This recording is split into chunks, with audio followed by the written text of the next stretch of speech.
ठीक है तू दोस्त है मेरा, तो मैं तेरे को ना एक काम करता हूँ। उस टाइम पे 2011 में मैंने कहा मैं तेरे को 1 लाख रुपए देता हूँ, ठीक है, तुझे जो करना है कर ले, मेरे को समझ नहीं आया बट मैं यही सोचूंगा कि तू दोस्त है, तेरे को दे दिया मैंने, तुझे जो करना है कर ले, इन्वेस्ट करना है जो करना है देख ले। उस टाइम पे 1 लाख रुपए काफी होते थे क्योंकि यूएस डॉलर भी 45 का होता था, 40-42 का होता था उस टाइम, तो लाख रुपए उसको दे दिए। ही वाज लाइक ठीक है, तो उसने मेरे लिए बिटकॉइन खरीदा। स्मार्टेस्ट ट्रेड आज भी सबको पता है, सबसे स्मार्टेस्ट इसका एग्जांपल है pizza day, right? So but उसमें 10,000 बिटकॉइन उसने दिए और पिज्जा वाले ने लिए। वो पहली ट्रांजैक्शन है जहां पे कि करेंसी हुई। वाई? लार्ज स्केल अडॉप्शन तभी आएगा जब गवर्नमेंट्स उसको सपोर्ट करेंगी, ग्लोबल गवर्नमेंट्स उसको सपोर्ट एक्सेप्ट करना स्टार्ट करेंगी। नंदन नीलेकानी सर ने एक बात करी थी, एक लाइन कही थी, फिर रिमेंबर जब इंटरनेट आया था, उनकी एक बुक भी है जिसमें उन्होंने कहा था world is flat and that's what internet enabled. ऐसे फ्रेंड्स हैं जिनके पास करोड़ों की एसेट्स है but they don't have a liquid in their bank. I gave a term. I'm still remembering. I was talking to a friend when we were starting Orbitex. I said like, what motivated you? I was like, yaar, we are all urban poors. Your net worth could be $1 million. But if I ask you, hey Laksh, can you transfer me $500,000? You won't be able to. नहीं। Hello अंकित भाई, welcome to यक्ष वाणी। Thank you, Yaksh. सो आपकी journey बहुत सारी मैंने LinkedIn पे देखी, आपसे पर्सनली भी बात हुई, तो उस पर डीप डाइव करेंगे। आपकी जर्नी से पहले ये समझते हैं कि क्रिप्टो करेंसी में मिलियन ऑफ होल्डर्स हैं और क्रिप्टो का पूरा नाम है क्रिप्टो करेंसी। तो करेंसी का जो यूज़ केस है ना, वो क्रिप्टो के पास इतना नहीं है जो एज अ करेंसी, मतलब मैं रुपए स्पेंड कर पाऊँ, डॉलर स्पेंड कर पाऊँ उस तरीके से। सो क्रिप्टो करेंसी को करेंसी की तरह स्पेंड करना हो तो क्या क्या टूल्स है या क्या क्या ऑप्शंस है अपने पास? सी देखो, इस पे मैं आता हूँ कि अपने पास टूल्स और ऑप्शंस आज की तारीख में अब बिल्ड होने शुरू हुए हैं। सो शुरुआत में क्या था कि आप अगर अब से 3 साल 4 साल पहले जाओ तो जनरली क्रिप्टो को एज अ करेंसी एक्सेप्ट करना पहले लोगों ने स्टार्ट हुआ। सो बट क्रिप्टो को एज अ करेंसी स्टार्ट करने से पहले समझते हैं करेंसी का मतलब क्या है। ठीक है। करेंसी का बैकग्राउंड है कि एक कोई फंडामेंटल इंस्ट्रूमेंट जिसको आप और मैं दोनों बिलीव करते हैं, और आपको अगर मैं एक denominated amount of that object दूं तो आप मुझे सर्विस देना स्टार्ट करेंगे। राइट? अब ये था शुरुआत में बार्टर सिस्टम जी। तो हमारी इकोनॉमी शुरू से ऐसी ही चलती थी, राइट जी। लेकिन फिर उसके बाद सॉवरन करेंसीज आए, बीच में बहुत सारे भी हैं, मैं डिटेल में नहीं जाऊंगा, बट ये कि उसके बाद सॉवरन करेंसीज आए जहां पे कि जब जो चीज़ मैं आपको दे रहा हूँ उसका बेसिस क्या है। अब हो सकता है मैं आपको बोलूं कि यार यक्ष आप ये ग्लास ले लो और आप मेरे लिए मार्केटिंग कर दो, मेरे लिए डेवलपमेंट करा दो या कुछ भी काम करा दो या पेन दे दो, राइट? अब आपके लिए ये ग्लास की वैल्यू तभी है अगर आपको ये लगता है कि ये ग्लास की वैल्यू है। यस। अब वो चीज़ की वैल्यू एस्टैब्लिश करने के लिए आई सॉवरन करेंसीज। ओके। जिसमें कि गवर्नमेंट ने बोला कि भाई जैसे आप नोट देखते हो, इंडिया का नोट भी अगर मैं बोलूं तो उस पर लिखा होता है कि मैं धारक को 10 रुपए देने का वचन देता हूं।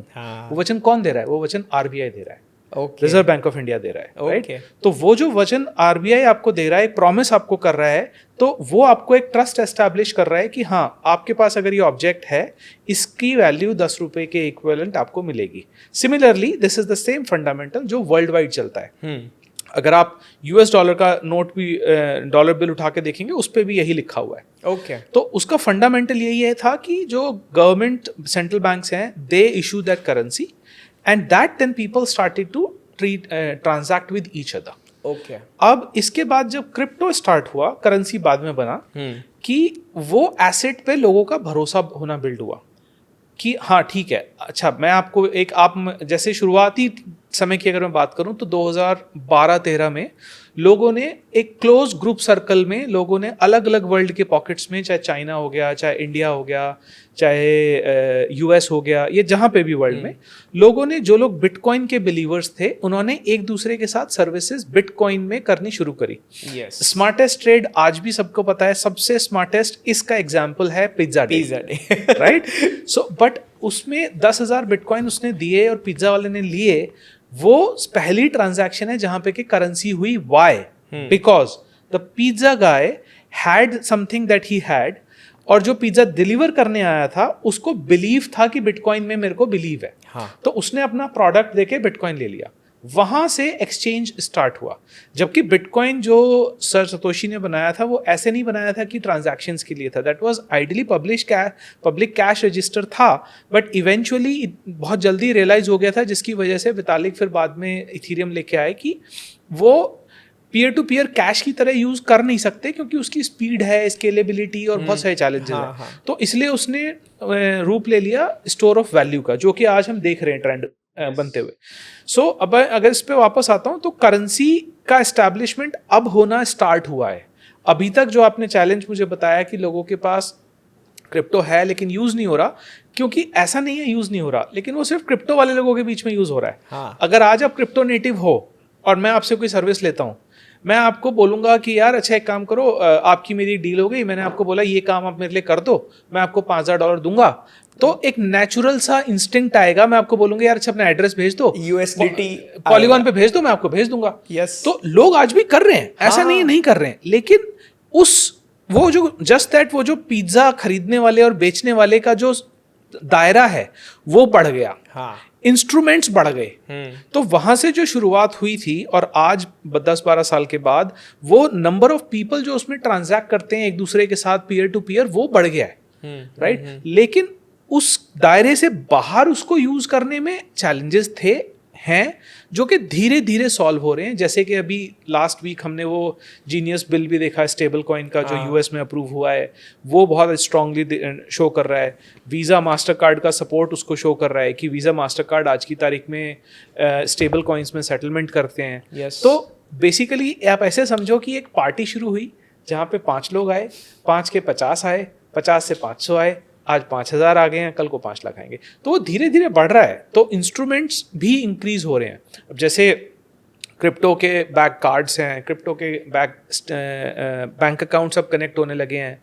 तो ब्रिज ने जैसे रिलीज़ किया था प्रोडक्ट उनका, जिसमें कि आप क्रिप्टो और बैंक अकाउंट साथ में इशू कर सकते हो, जिससे कि आप एज एन इंडिविजुअल अगर आप यूएस में रहते हो तो आप वहाँ से यूएस डॉलर, आपका क्लाइंट आपको पे करना चाहता है यूएस डॉलर में, बट आपको स्टेबल कॉइन में लेना है बिकॉज आप लेट्स से दुबई में रहते हो। तो आपने एक ब्रिज का अकाउंट खोला, उस पर आपको यूएस डॉलर का अकाउंट मिल गया, वहाँ से आपको यूएस क्लाइंट ने पैसा भेजा यूएस डॉलर में, आपके पास वो स्टेबल कॉइन्स में आ गया with in minutes. Yes, right. तो अब ये सब जो इंफ्रास्ट्रक्चर बिल्ड हो रहा है वो धीरे धीरे स्टेबल कॉइन्स की अडॉप्शन को बढ़ा रहा है। अब इसके करस्पॉन्डिंग, क्योंकि आज की तारीख में मेजॉरिटी, आपने जो मिलियंस लोगों की बात करी, उसका 70% जो पॉपुलेशन है वो वही है आज भी जो सिर्फ 10 के 40 करने की उम्मीद से आता है, लेकिन 10 के 4 करके जाता है और ज़्यादा।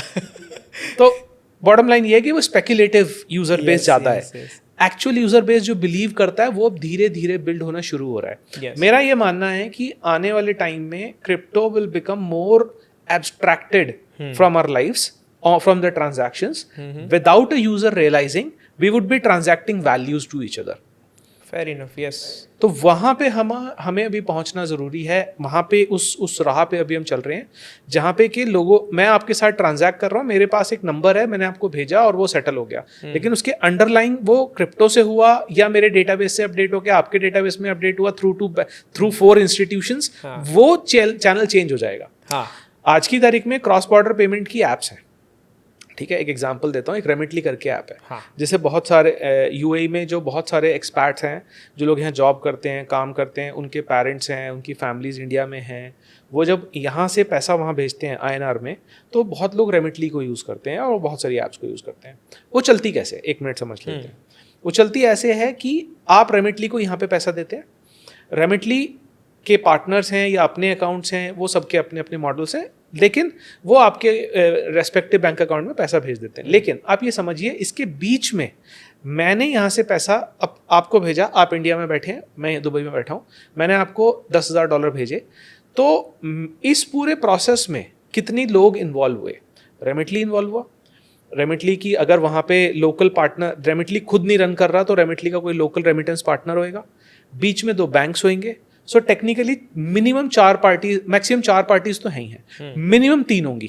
अगर रेमिटली जैसी बड़ी, मतलब जैसे वायरएक्स है, वायरएक्स भी बड़ी ऑर्गेनाइजेशन है, तो उनके अपने लोकल कंपनीज हैं, डिपेंडिंग अपॉन कहाँ पे कितना वॉल्यूम है, तो उनकी बड़ी कंपनी, बट फिर भी 2 से 3 पार्टीज तो इन्वॉल्व होती आराम से। अब इसी में आप ऐसे समझिए कि आपके पास ट्रस्ट वॉलेट है, मेरे पास कॉइनबेस वॉलेट है, आपने बोला $10,000 दो, मैंने टक से भेजा, आपके में आ गया, Received. nobody is involved between. Now this is the difference. अब आप ये समझो, ये जो सेटलमेंट ट्रांजैक्शंस हुई, अब टुमारो यही सब चीजें, यही सब रेल्स धीरे धीरे जैसे जैसे रेगुलेशंस इनेबल होंगी, रेमिटली जैसी एप्स उसको इनेबल करना स्टार्ट करेंगी। Obvious करना ही पड़ेगा। सेटलमेंट पार्टनर्स अभी भी रहेंगे, क्योंकि सॉवरेन करेंसी कहीं नहीं जा रही। बहुत लोग ये कहते हैं कि हम गवर्नमेंट की करेंसीज हटा देंगे, वो नहीं होगा। मैं शुरू से ये कहता हूँ कि गवर्नमेंट 50 साल 100 साल बाद क्या देख रहे हो आप उसमें? 50 साल 100 साल बाद भी गवर्नमेंट्स कहीं नहीं जा रही, बिकॉज गवर्नेंस होना है। गवर्नेंस हमेशा रहेगा। आप आज DeFi प्रोटोकॉल्स करते हो, कुछ भी करते हो, इवन कंपनी चलाते हो यार, उसमें गवर्नेंस होता है, बोर्ड होता है, राइट? तो चीजें तरीके से चलती हैं।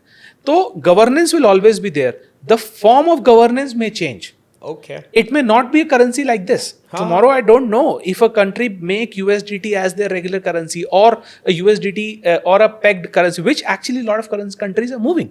Yeah. If you look at UAE is launching their stable coin AEDT Yes. and CBDC both. India has already launched its CBDC. Now tomorrow, because both of these are, so right now they are in very experimental stage, I would say. So like you asked, in 50 years, so if you ask me, I would see what you experience today on DeFi, that is what you will experience in the sovereign transactions as well. Okay. With the sovereign stable coins. Okay. So that is what I believe will be disrupted. But if somebody says that governments will not be there or sovereign currencies will not be there, that's not happening. So they will always be there. And forward-looking countries are very proactively accepting this particular trend as well, and this particular technology as well. How this is going to happen, we'll talk about it in the future. हाँ, जैसे आपने दो चीज़ें बताई, CBDC and stable coins. तो stable coins सबको पता है, USDT USDC जो पैक्ड है, पर वो पैक्ड रहते कैसे, फंडामेंटली कैसे होता है, टाइप ऑफ स्टेबल कॉइन्स कौन से होते हैं? जैसे अल्गोरिदमिक स्टेबल कॉइन होते हैं, एसेट बैक्ड होते हैं, तो एसेट बैक स्टेबल कॉइन्स कैसे फंक्शन करते हैं? सो बेसिकली 3 तरीके के स्टेबल कॉइन्स आज की तारीख में हैं। वैसे बहुत सारे लोगों ने फाइनेंशियल मॉडल से, eight the end of the day minting a stable coin is a financial model. Yes, पीछे आपने क्या फाइनेंशियल लॉजिक लगाया कि उसकी वैल्यू अक्रू रहे, वो एक कोर फंडामेंटल है। Now that logic can be anything, right? एक एसेट है, इस एसेट की वैल्यू डिटरमाइन होनी चाहिए। वो कैसे डिटरमाइन हो रही है, उसके पीछे एक फाइनेंशियल लॉजिक है, फाइनेंशियल मैथमेटिक्स है, right? Now that mathematics can be any, but आज की तारीख में 3 हैं। एक हमने बहुत सारे एग्जाम्पल्स देखे, बहुत सारे फेल हुए हैं। 2018 से देख रहे हैं, हर 2 साल 1 साल में एक नया आता है, लेकिन वो नहीं चल पाते for different reasons. I believe आगे चलेगा कोई ना कोई। बट 3 कैटेगरी ये हैं। पहली तो जैसे आपने बोला, जो कि मोस्ट प्रेवलेंट है, USDT, जो कि फिएट करेंसी से बैक्ड है, जिसमें कि वो ये कहते हैं कि आपको 1:1 बैकिंग रखनी है, उसके लिए आपको ऑडिट करानी है बुक्स की, वो सब करना है, राइट? जो कि पहले शुरुआत में वही वाली बात कि गवर्नमेंट्स उसको नहीं एक्सेप्ट कर रहे थे, कंज्यूमर प्रोटेक्शन के लिए, क्योंकि USDT पे उतना भरोसा नहीं था, USDT उतनी बड़ी ऑर्गेनाइजेशन नहीं थी, तो लोग उसको एक्सेप्ट नहीं करते थे outside of crypto. But crypto वालों ने एक्सेप्ट करना स्टार्ट कर दिया था, राइट? जैसे जैसे वो अमाउंट बढ़ा, उसके कन्फर्ट आए, तो लोगों को भी USDT पे सपोर्ट आना शुरू हो गया, कम्फर्ट आना शुरू हो गया। फिर अब USDC लिस्टेड कंपनी हो गई है, तो और ट्रस्ट बढ़ गया है, गवर्नमेंट की सपोर्ट आ गई है।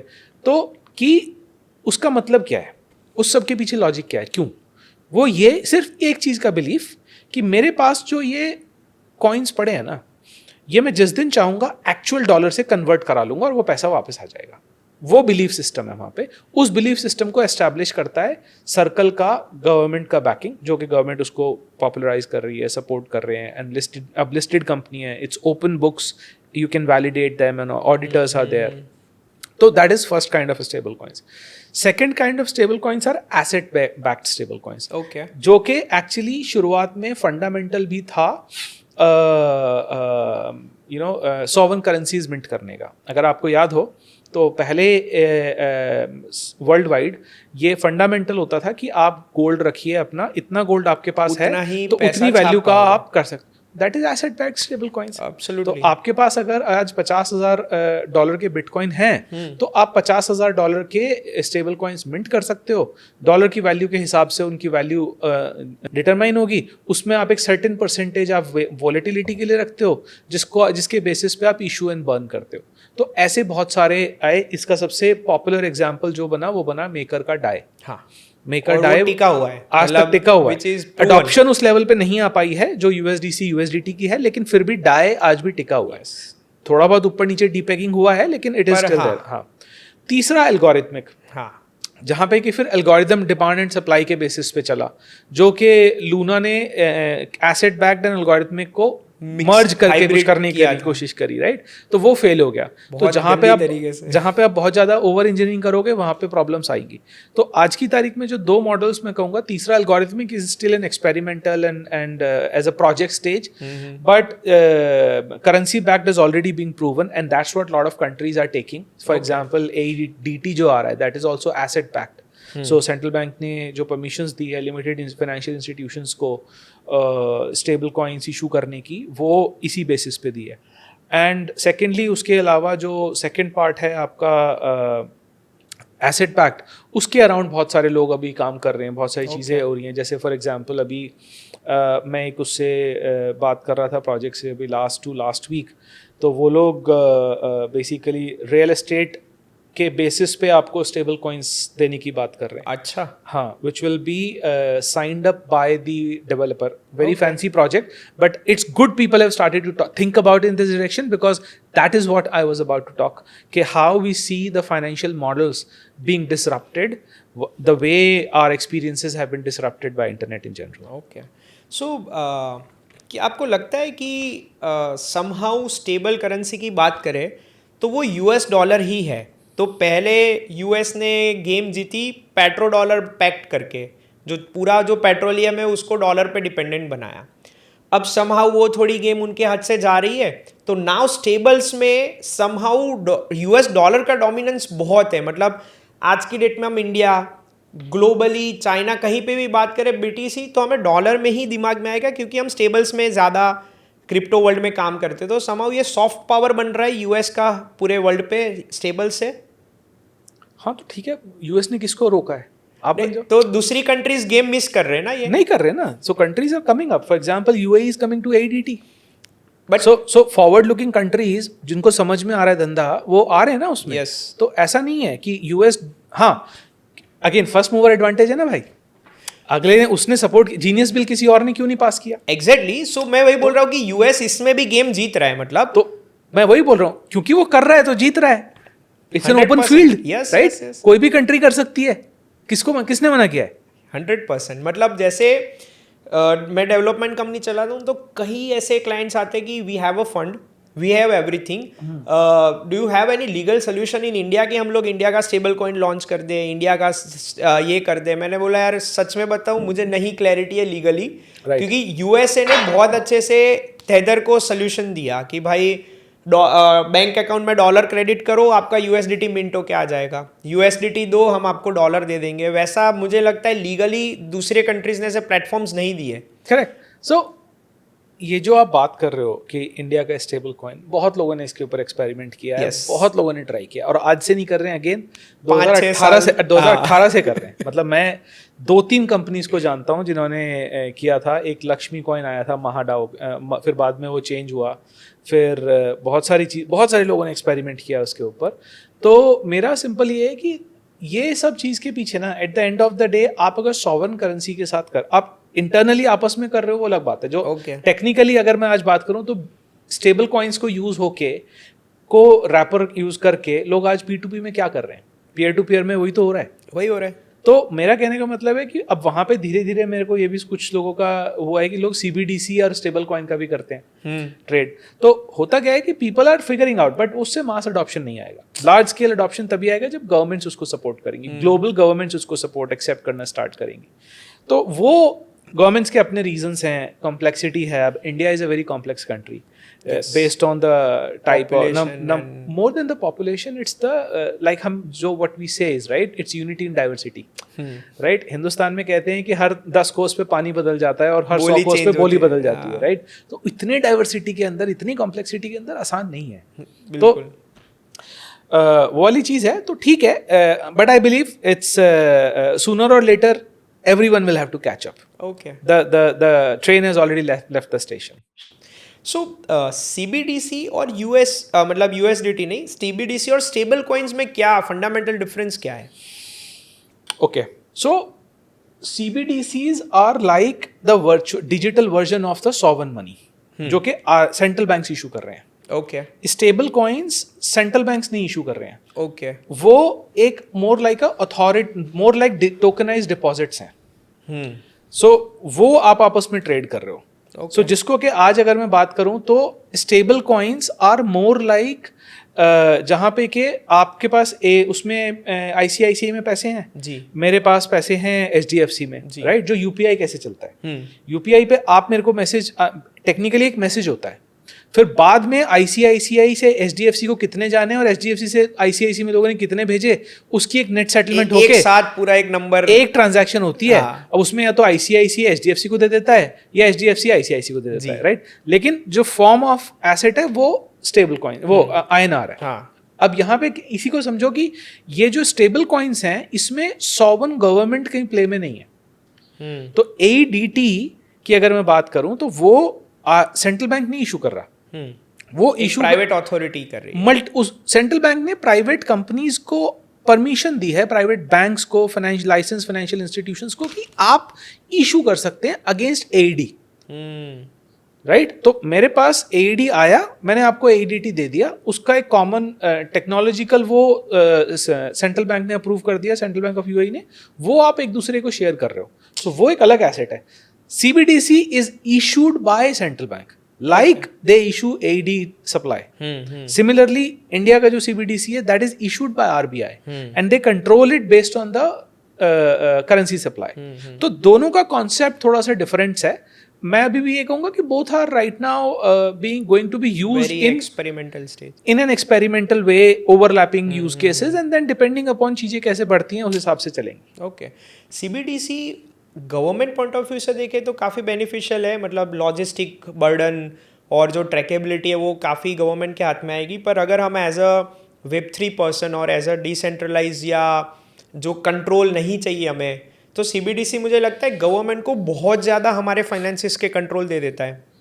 ऐसा नहीं है, वो कहना गलत है. कंट्रोल क्या कंट्रोल दे देता है? The control is not about the, मैं वही कहता हूँ, ये सोच थोड़ी सी गलत है. Government control is not what ideally blockchain is supposed to solve. What it is supposed to solve is the ownership of your money. Exactly. Now, what you value, what you perceive in value is what you have to see, right? अगर आपको यही risk है जो आप बोल रहे हो, तो आप ना CBDC रखो, ना स्टेबल कॉइन रखो, भाई बिटकॉइन रखो ना. किसने मना किया है? हाँ, राइट, अगर वो प्रॉब्लम है. लेकिन वो ना CBDC ना स्टेबल कॉइन उसका सोल्यूशन नहीं है जो आप बोल रहे हो कि कंट्रोल.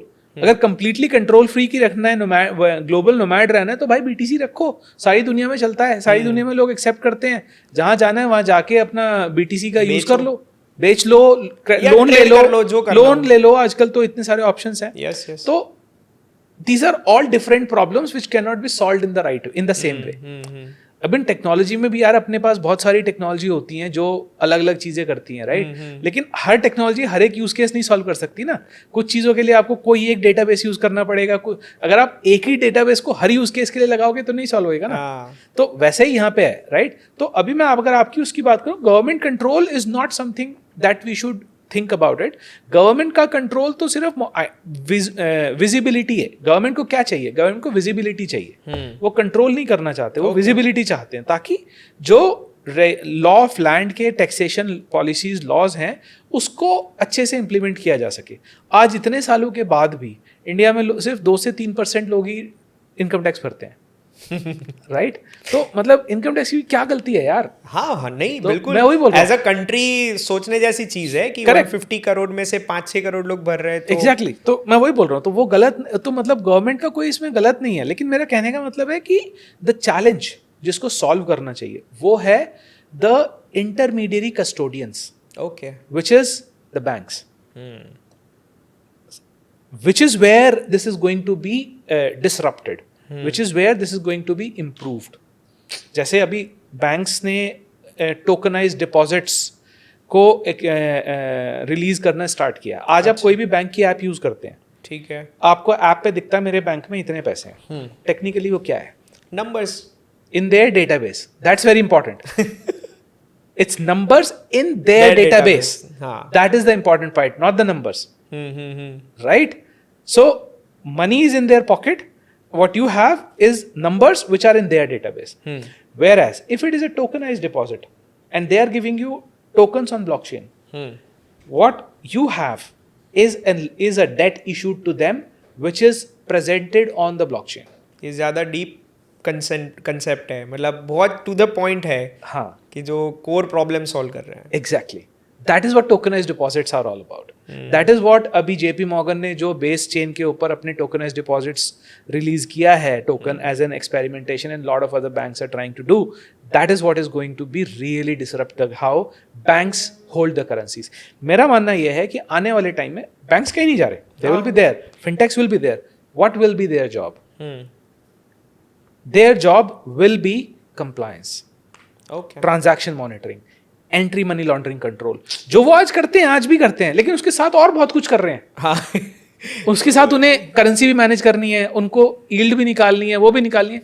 वो मुझे लगता है कि ये टेक्नोलॉजी जैसे जैसे अपनी ओवर नेक्स्ट डेकेड, जैसे जैसे गवर्नमेंट्स का सपोर्ट आएगा, जैसे जैसे फाइनेंशियल इंस्टीट्यूशंस का इंक्लूजन होएगा, ये पीस जो है ये ऑटोमेट होके ग्लोबल स्केल पे चला जाएगा। ओके नंदन नीलेकानी सर ने एक बात करी थी, एक लाइन कही थी, फिर रिमेंबर जब इंटरनेट आया था, उनकी एक बुक भी है जिसमें उन्होंने कहा था world is flat, okay and that's what internet enabled.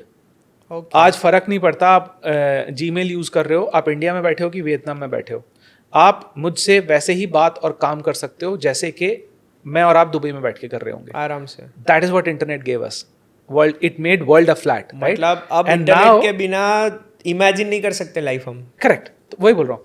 तो that is what is going to happen to money, okay right? So money is going to become flat with the power of blockchain.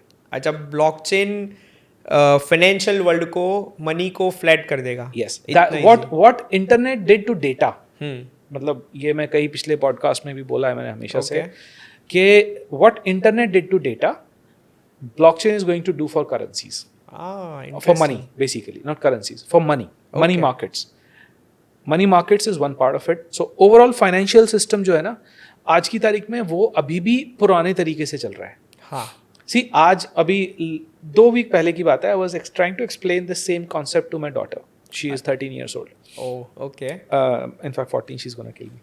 So उसका क्या था कि जो हम बात कर रहे थे कि क्या चल रहा है स्टेबल कॉइन, मतलब मैं भी कॉल्स पे रहता हूँ तो वो सुनती जी, रहती जी। है हम क्या है ये सब, तो उसको एग्जाम्पल बातों बातों में ये निकल के आया कि यार आज की तारीख में ना हम इलेक्ट्रिसिटी का एग्जाम्पल लेते हैं, ओके ठीक है, हम सब इलेक्ट्रिसिटी यूज करते हैं, बिल्कुल लेकिन हमें एहसास नहीं होता कि इलेक्ट्रिसिटी है, वो बस है। चीजें चल रही हैं, राइट? बटन प्रेस किया, लाइट हो जल रहा गई, है। लाइट जल गई, जली क्यों? इलेक्ट्रिसिटी है, यस राइट? बटन प्रेस किया, एसी चल गया, इलेक्ट्रिसिटी है, चल गया, लेकिन उसके लिए हमें एफर्ट नहीं लगाना पड़ रहा। यस अभी मैं आपको बोल दूं कि यार ऐसा करो, मेरा एक फ्रेंड है, उसको यूरोप में जरा $500 भेज दो, पहले तो टेंशन आ जाएगी, पहले भेजूं कैसे? मैं पूछूंगा यार वो क्रिप्टो में है तो मैं Exactly. So that is what I'm saying. That is exactly what I'm saying. कि money has to reach to that stage where when you own that money and you want to give it to someone, you don't have to think how you do it. मैं real example बताता हूँ। मेरे मासी है USA में, सो उनके daughter की, मेरे सिस्टर कजिन सिस्टर की मैरिज हो गई, मम्मी पापा नहीं जा पाए थे, तो वो जो हम शगुन देते हैं ना, तो मम्मी को ट्रांसफ़र करना है, तो मम्मी बोले यार बैंक अकाउंट डिटेल मंगा लो मासी से, ये वो। मैंने बोला यार पूछो ना, वो USDT और वो करते हो तो ऐसे हो जाएगा। तो 6 दिन से चल रहा है घर में कि आया, अब कैसे करेंगे, बैंक वाले बोल रहे 3 दिन लगेगा, सोर्स ऑफ फंड उसमें अनाउंस करना पड़ेगा। तो अभी तक 6-7 दिन से वो चीज़ चल रही है। तो ये एक कॉन्शियसली एफर्ट लगानी पड़ती है। That's what I'm saying. So technically money should be like that. Yeah. It should be there to facilitate your life, to give you that. You should not have to really be worried about how do you handle it. So जो कि बहुत हद तक अगर world में किसी ने एक पहला उसका डेमो सॉर्ट किया है in real life at scale, तो वो है UPI, and hats off to the NPCI. Next level. तो कितना ही लोग ने दुनिया ने कुछ एक्सपेरिमेंट किए, बट जो सबसे मचाया है ना वो NPCI ने UPI से मचाया है. तो वो एक level of I would say demo है, MVP है अपने टेक लैंग्वेज में, जिसने के एक एक्सपीरियंस दिया है कि हाँ मनी ट्रांजैक्शंस कैसे होनी चाहिए. मतलब इंडिया में, and now imagine UPI at world scale. That's what I'm talking about, and that's what can happen through blockchains. आज आप UPI कर पाते हो क्योंकि आपको NPCI पे भरोसा है. क्यों? क्योंकि वो RBI गवर्नड है. बट US वाले को तो नहीं है ना भाई. नहीं, उनको नहीं है. Now that can happen only if this thing can be deployed at a world scale on a blockchain. That's why I say that blockchains are going to build money is flat. Big statement. Yeah. तो ultimately and user को तो क्या है, whether it is blockchain और not, उनको ease of usage चाहिए. Simple. वो blockchain पे हो रहा है नहीं हो रहा है, they don't care. Exactly. That's what I'm saying. So at the end of the day, आज की तारीख में भी ब्लॉकचेन के अंदर भी प्रॉब्लम्स हैं. ऐसा नहीं है इतना इजी नहीं है, इतना सिंपल नहीं है. अब मैं एग्जांपल देता हूँ. मैंने आपको बोला यार यक्ष ऐसा करो, $1000 भेज दो. आपका पहला क्वेश्चन क्या होगा? कौन सी चेन में? Exactly. Right. Now why should this be? Why should this be? Right. आप मुझे सीधे बोलो यार अपना एड्रेस भेजो. मैंने आपको अपना एड्रेस भेजा ईमेल की तरह. अब मैं आज ईमेल कितना अच्छा चलता है. आप जोहो मेल यूज करते हो, मैं जीमेल यूज करता हूँ, कोई मतलब नहीं है. आपने ईमेल भेजा, मेरा ईमेल आईडी भेजा. सो that is how it should be. तो मैं ये नहीं कह रहा ब्लॉकचेन परफेक्ट है, बहुत काम होना है ब्लॉकचेन साइड में भी. But we are all seeing those problems and people are solving those problems. Yes. जैसे अभी एक अपने इसमें है, मैं अभी बात कर रहा था इस पे, एक्सप्लोर कर रहे थे हम लोग भी कुछ. तो जीरो डेप ने अभी एक निकाला है सुपर अकाउंट्स करके. ओके. तो उसमें यही है कि आप एटलीस्ट EVM पे तो अब ये सॉल्व होने लगा है कि आप मुझे EVM का एड्रेस भेज दो कोई भी. अब कॉन्वर्जेशन वहां आने लगी है कि EVM या non EVM. Right. EVM Tron Solana, ये क्वेश्चन होता है. yes. तो EVM पे अगर आपने मुझे एड्रेस भेजा, तो आपने मान लो आर्बिट्रम पे भेजा, तो मुझे पॉलीगॉन पे फंड मिल जाएंगे. उसके लिए अब वहां तक हम ऑलमोस्ट पहुंच गए हैं. जैसे पॉलीगॉन एगलेयर भी इसी कॉन्सेप्ट के ऊपर निकाल रहा है. तो वो सब भी अभी हो रहा है. तो अभी पूरा तरह सीमलेस होने में मुझे लगता है 10 साल लगेंगे कम से कम. 10 years. हाँ, आराम से लगेंगे. लेकिन द गुड पार्ट इज कि that train has already started. We have already started on that path. तो वहाँ पे वो पूरी जर्नी अभी स्टार्ट हो रही है. और फिर उसके बाद अभी तो बेसिक चीज़ें सॉल्व होनी स्टार्ट होंगी. फिर फाइनेंशियल यूज केसेस उसके अराउंड बिल्ड होने स्टार्ट होंगे. और फिर एक यूजर एक्सपीरियंस का ईजनेस आएगा UPI जैसा, and it will disrupt the market. Correct. मैंने कई जगह देखा, you talk about banking 3.0 as well. जैसे हमने Web3 की बहुत बातें कर ली, तो बैंकिंग 3.0 क्या है आपका, उसमें थियोरी क्या है? Interesting. Yeah, that's like one of my favorite topics. So थोड़ा सा ना एक इस पे भी स्टेप बैक करते हैं. पहले बैंक को समझते हैं, बैंक्स क्या करते हैं. ठीक है.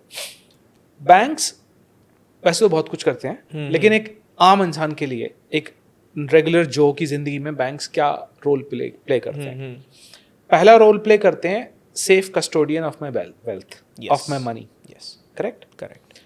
दूसरा, बैंक्स रोल प्ले करते हैं कि वो मुझे पेमेंट इंस्ट्रूमेंट्स देते हैं जिससे कि मैं अपना पैसा इजीली एक दूसरे सामने वाले बंदे को दे सकूं for any purpose, for services, for goods, loan, whatever the reasons are. But मेरा पैसा मैं आपको दे सकता हूँ, वो मेरा कस्टोडियन है. तो वो मुझे एक तरीका दे रहा है ताकि इजीली मैं उसको दे सकूं, मुझे अटैची भर के लेके आपको जाने की जरूरत ना पड़े. ठीक है.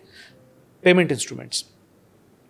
तीसरा होता है रेमिटेंस, जिसमें जो कि वो मनी मूवमेंट करते हैं from one cross border movement, कि यहाँ से उठा के वहाँ भेज दिया, ये कर दिया. चौथा जो रोल प्ले करते हैं, वो रोल प्ले करते हैं यील्ड जनरेशन का, जिसमें कि वो आपके एफडी अकाउंट्स देते हैं, earning basically earning capacity, right. और जो एक और इसी से एसोसिएटेड चीज़ है वो है लेंडिंग, फाइनेंस अरेंज करते हैं आपके लिए, गाड़ी लेनी है आपको लोन पे, वो करनी है, so those are financial services. So मैं अगर दोनों को मर्ज कर दूं, अर्निंग और finance, because they are interconnected, तो financial services, okay, right. So first custody, payment instruments, remittance and financial services, these are the 4 main pillars of a bank. अब अगर आप बैंक्स की जर्नी को उठा लो पिछले 40 साल 50 साल की, ये 4 पिलर्स सेम रहे हैं। हाँ, चीजें ऑप्शंस चेंज होते रहे हैं, या वे चेंज हुआ है, वे चेंज हुआ है, इन 4 हेड्स के अंदर सब पॉइंटर्स चेंज हुए हैं।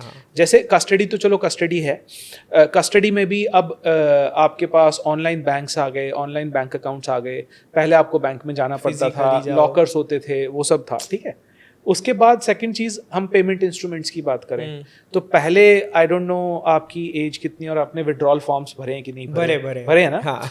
तो पहले बैंक से पैसा यूज करने के लिए, हाँ, तो पहले 2 पेमेंट इंस्ट्रूमेंट होते थे, चेक और विड्रॉल फॉर्म।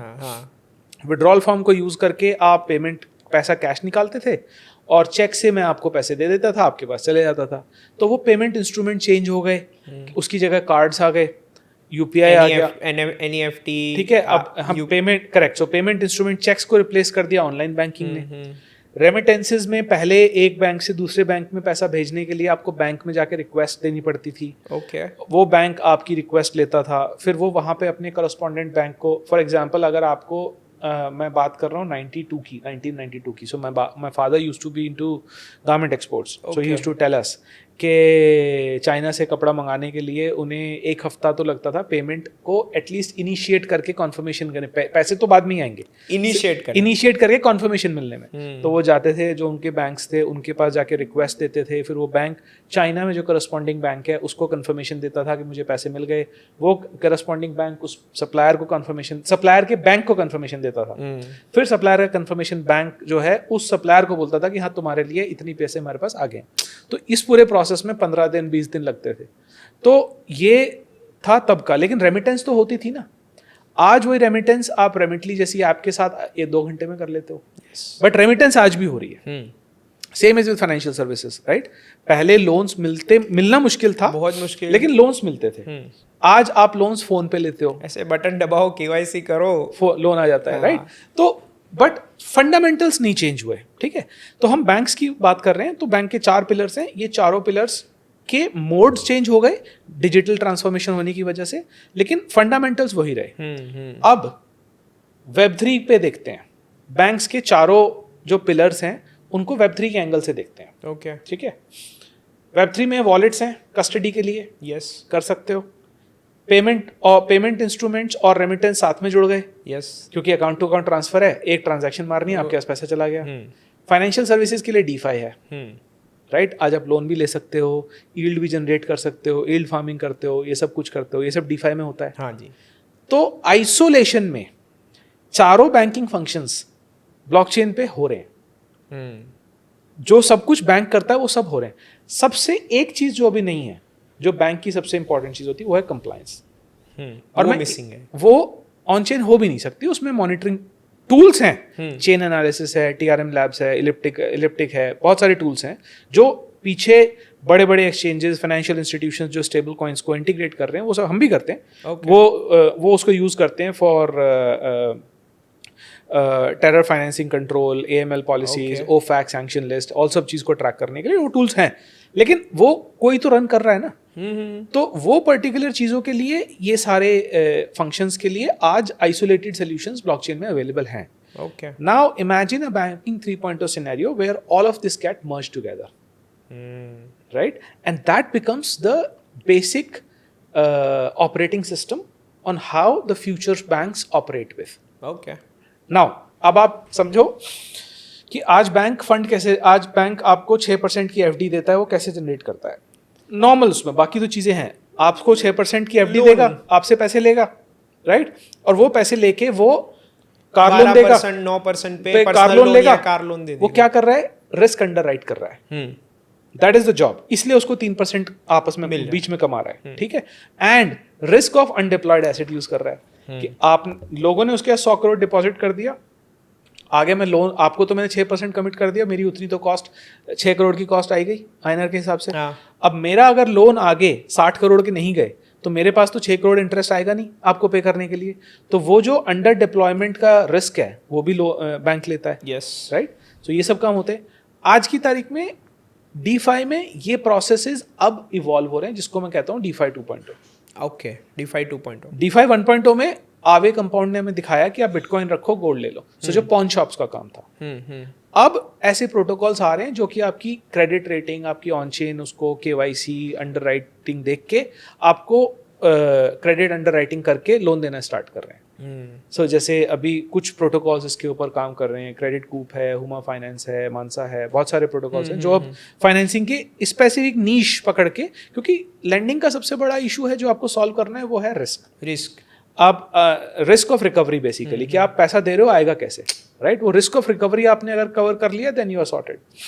तो वहां पे अभी काम हो रहा है, but my point is the path is as I said is the same, कि ये सारे functions will start to happen on chain and you will be able to start to do all of this scenario. अब मैं आपको एक छोटा सा glimpse देता हूँ ऑफ बैंकिंग 3.0। ओके, अब आज की तारीख में आप इमेजिन करो एक मोबाइल ऐप है, उस मोबाइल ऐप पे आपके पास ऑप्शन है कि भाई आपने BTC डिपॉजिट किया, ठीक है, उस BTC की जितनी वैल्यू है उसकी वैल्यू आपके क्रेडिट कार्ड की लिमिट बन गई। आपने वो क्रेडिट कार्ड लिया और जाके स्टारबक्स पे टैप कर दिया, आपकी पेमेंट हो गई, आपका बिटकॉइन भी नहीं बिका और आपकी लाइफ में आपने अपने पैसे को एंजॉय भी कर लिया। Okay, this is an example of banking 3.0। Interesting सुन के ही मजा आ रहा है। राइट। तो आप बिटकॉइन बुल रन भी एंजॉय कर रहे हो, साथ में कॉफी पी रहे हो और फियाट करेंसी मतलब रियल वर्ल्ड में उसको यूज भी कर रहे हो, right. This is banking 3.0। Okay, so अभी कोई स्पेसिफिक ऐसे सॉल्यूशंस है आपके माइंड में जो इस सॉल्यूशन पे काम कर रहे हो या आप पर्सनली कर रहे हो? So there are multiple players, हम भी कर रहे हैं और मल्टीपल प्लेयर्स, जैसे अभी जितने स्टेबल कॉइन बेस्ड कार्ड्स आ रहे हैं इनके पीछे फंडामेंटल यही है कि सबका इवेंचुअल जर्नी वही है। सब वहीं जा रहे हैं। सो हम लोग भी वहीं जा रहे हैं। अभी सबने एक लेयर सॉल्व करी है कि स्टेबल कॉइन्स आप अपने वॉलेट में डालो और उसको कार्ड से स्पेंड कर लो। So that is what we have also solved and lot of other industry peers have solved are there which are solving it। सबकी अपनी अपनी मार्केट है, मार्केट इतनी बड़ी है तो हाँ, तो it's not one player win all. तो उसी तरह से जैसे फॉर एग्जांपल मिंत्रा भी चल रहा है, नामशी भी चल रहा है, अमेजॉन भी चल रहा है, right. So it is that. So market उतनी बड़ी है, कोई किसी चीज के लिए पॉपुलर है, कोई किसी चीज के लिए पॉपुलर है, बट फंडामेंटल्स आर देयर। सो वो वाली लेयर अभी सॉल्व हो गई है और ऑलमोस्ट हो रही है। There are few things people are trying to solve. Again those are the inherent blockchain problem rather than the card problem. कि कोई कहता है मेरे पास आर्बिट्रम पे स्टेबल कॉइन है, कोई कहता है मेरे पास बेस पे है, कोई कहता है कोई एकदम एक्सोटिक सी चेन निकाल के ले आता है। तो वो सब चैलेंजेस हैं, but that's okay. The fundamental layer is getting solved. Now the second layer that is being worked upon by a lot of people including ourselves is how do we connect this credit limit to the underlying asset। okay, so जैसे मैंने example दिया आपको कि आपने bitcoin deposit किया और ये आपने कर लिया। अभी इसका एक नेक्स्ट वर्जन पे मैं आपसे बात करता हूँ। बिटकॉइन का तो हो गया, ठीक है। अब दूसरी चीज, बिकॉज वॉर चल रही है, lot of people are talking about it and they are trying to get into a safe asset which is gold. Right now imagine कि आपको मैंने बोला कि यार एक काम करो, आपके पास जो एसेट है वो तो है ही है, आपने गोल्ड ले लो। अब वो गोल्ड आपने ले लो, हाँ गोल्ड ले लो, protect safe world wide safest asset, one of the safest asset है, ठीक है, राइट। अब आपने वो गोल्ड लिया, अलमारी में रखा है, किस काम का? एक मेंटल सेटिस्फेक्शन रहता है, मेंटल सेटिस्फेक्शन है, गोल्ड है, राइट। अब आपके घर में कोई प्रॉब्लम आ गई, आप क्या करोगे? इधर बेचने जाना पड़ेगा, वो तो बिकता नहीं है, किसी कोई बेचना चाहता नहीं है पर समझो मतलब ऐसा मेडिकल इमरजेंसी आ गई, या तो फिर अदर ऑप्शन मुथूट में जाके वो लोन ले लो, बट वो भी कम लोग करते हैं। वो गोल्ड को कम लोग छेड़ते हैं, वो जाके सबसे पहले पर्सनल लोन लेते हैं। हाँ, वो जो गोल्ड वाला पॉइंट है वहां पे तब पहुंचते हैं जब पर्सनल लोन नहीं मिलता। हाँ, वो 16-18% वाला लोन ना मिले तब वो सोचते हैं कि मैं गोल्ड, क्योंकि उसमें हैसल है, पर्सनल लोन आसान है, हाँ राइट, उसमें हैसल है। यस, नाउ आप इसी सिनेरियो को समझो कि आपको मैंने बोला कि आपके पास डिजिटल गोल्ड है, ठीक है, आप जमा करो और उसकी 70% वैल्यू अपने आपके बैंक अकाउंट में 5 मिनट में ट्रांसफर कर देता हूँ। Okay, now that infrastructure is banking 3.0 interesting. And anywhere in the world across 170 countries.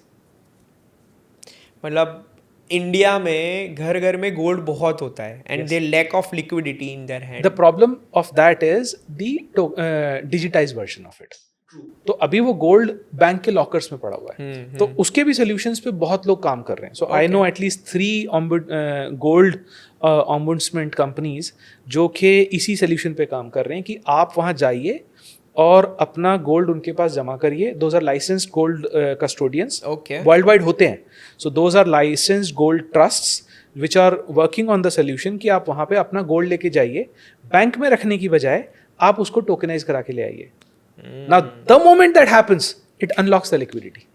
अब ह्यूज लिक्विडिटी, एग्जैक्टली मतलब मार्केट में पैसा बहुत घूमेगा, Exactly. जीडीपी बूस्ट होगी, people will have a liquidity, they can spend. Absolutely. अब मैं एक और एग्जांपल देता हूँ। आपने इंडिया के हिसाब से 3 करोड़ का घर लिया, ठीक है, या दुबई के हिसाब से 500,000 दिरहम का सबसे छोटा 600 के दिरहम का घर आता है, 1 बेडरूम या studio type, right?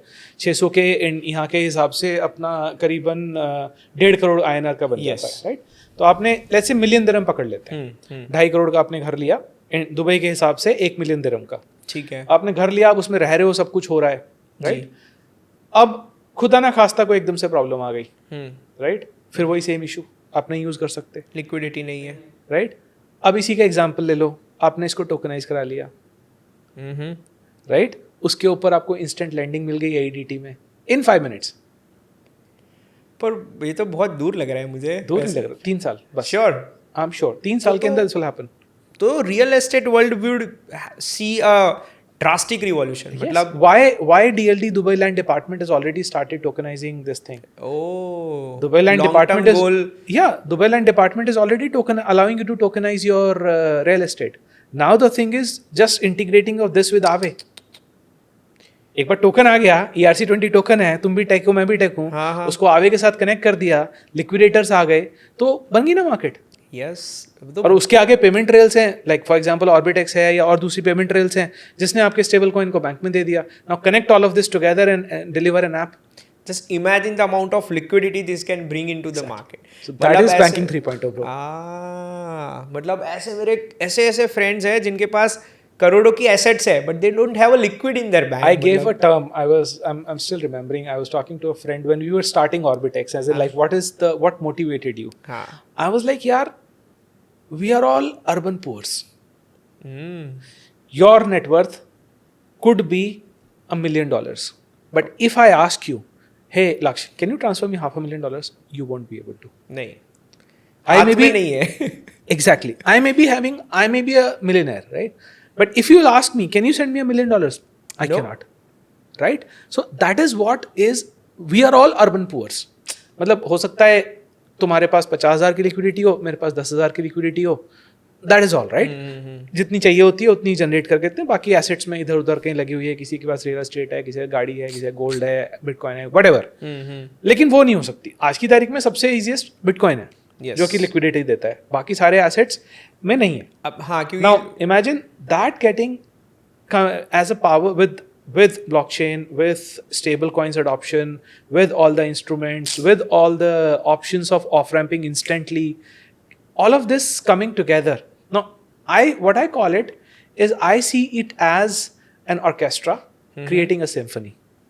Each one of these is a drum in the orchestra. okay, Now imagine this orchestra running and creating a symphony for money. next level। मतलब रियल एस्टेट एंड गोल्ड जितनी liquidity ला सकता है, Exactly. We can not imagine मतलब क्या it can make changes. Yeah. So जैसे आपने crypto cards mention किया, सो समझते हैं कि क्रिप्टो कार्ड्स अभी यूज़ करना इंडिया में कितना लीगल है, उसमें क्या is there any legal challenges to use crypto card in India? Anywhere नहीं है। नहीं, कैसे है मुझे बताओ। मैं एग्जांपल देता हूँ, मेरे See, पास देखो फर्क बताता हूँ। हाँ, It's not about a country, about India or Vietnam, Dubai, US, anywhere. Okay, It's not like that, Okay. right? तो इसका एक स्ट्रक्चर समझते हैं ठीक है, कार्ड्स का, ठीक है, ठीक है? And it is not only applied to us, any any card card provider. इस चीज को समझते हैं कि ये है क्या, प्रोडक्ट क्या है. From a user perception perspective तो ये है, लेकिन फाइनेंशियल स्ट्रक्चर के पॉइंट ऑफ व्यू से प्रोडक्ट क्या है. फाइनेंशियल प्रोडक्ट स्ट्रक्चर के हिसाब से ये है, this is a card issued by a foreign financial institution. Okay, specific country को साइड कर देते हैं, ठीक है, जो कि उस स्पेसिफिक कंट्री में नहीं है. ठीक है, राइट से मैं कहता हूँ, लेट्स से आप फिलीपींस का एग्जांपल ले लो या जहाँ का भी एग्जांपल ले लो. एक फाइनेंशियल इंस्टीट्यूशन है कहीं पे, लेट्स से यूरोप में. ठीक है, अब वो फाइनेंशियल इंस्टीट्यूशन को वीजा ने अलाउ किया है कि अगर आप एक individual irrespective of the world, okay, living aside sanctions and all that, उसके कंप्लायंस स्टेटस से अगर आप कंफर्टेबल हो तो आप उसको एक financial institution, financial instrument issue कर सकते हो. ओके, राइट, ठीक नाउ है, that's a visa card denominated in the currency given, allowed and assigned by the respective financial institution. Right. तो एक तरफ आपके पास अब मैं एक लाइसेंस फाइनेंशियल इंस्टीट्यूशन हूँ जो कि मैं रेस्पेक्टिव गवर्नमेंट के अंदर हूँ, मुझे फॉरेन यूजर्स ऑन बोर्ड करने की परमिशन है, उसके लिए मैंने वीजा से भी परमिशन ली हुई है. Okay, right. सो ये सब चीजें मेरे पास टिक बॉक्स हैं. Under all these permissions, I am allowed to onboard users from anywhere in the Globally. world, globally, right?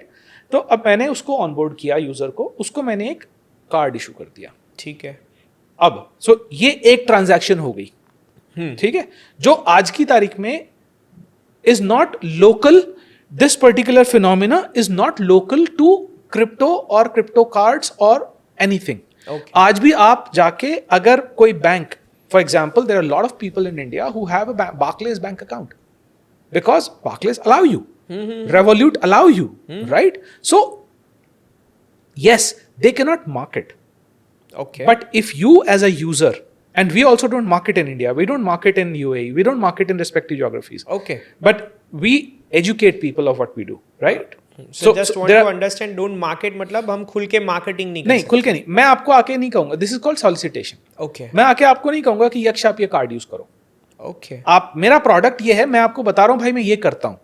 आपको मेरा प्रोडक्ट ऑनलाइन समझ आया, आपको लगा कि आपको यूज करना चाहिए तो आप करिए, ओके, आपको नहीं लगता नहीं करिए. तो मैं आपको कोई बेनिफिट्स एडिशनल वो बेच के नहीं बेच रहा. ठीक या मेरा कोई डीएस से आपको कॉल नहीं करेगा कि सर मैं आपको क्रेडिट कार्ड दे दूं.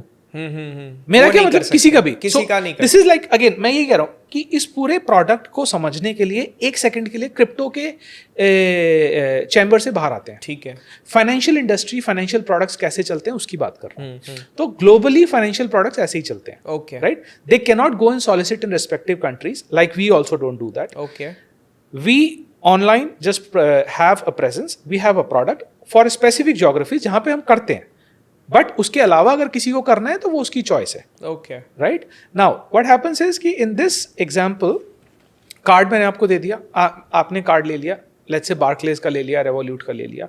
अब उसमें उन्होंने आपको एक अकाउंट दिया, उस अकाउंट के बेसिस पे जो आपने पैसे डिपॉजिट किए उन्होंने आपकी कार्ड पे एक असाइन कर दी लिमिट. Okay, right. अब इसी को समझते हैं क्रिप्टो के एग्जाम्पल में.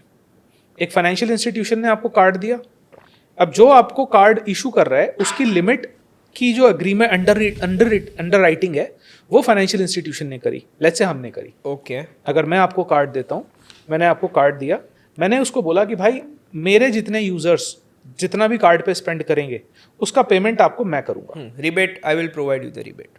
नॉट, या आई विल सेटल दैट. हाँ, liquidity would be provided. Liquidity मैं दूंगा. ठीक है, तो उसके लिए एक एडवांस में आपको उसके साथ एक Balance पैसा रखना पड़ता है, वो सब करना पड़ता है, वो सब जो बंदा ये प्रोग्राम रन करता है वो करता है. राइट. यस. अब आपसे मैंने सेटलमेंट कैसे करनी है वो मेरी और आपके बीच की बात है. Okay, right. आपसे मैंने स्टेबल कॉइन लिया, आपका स्टेबल कॉइन मैंने अपने वॉलेट में रखा, जैसे आप CoinDCX में जमा करते हो, बाइनेंस पे जमा करते हो, वैसे मैंने अपने उसमें रखा.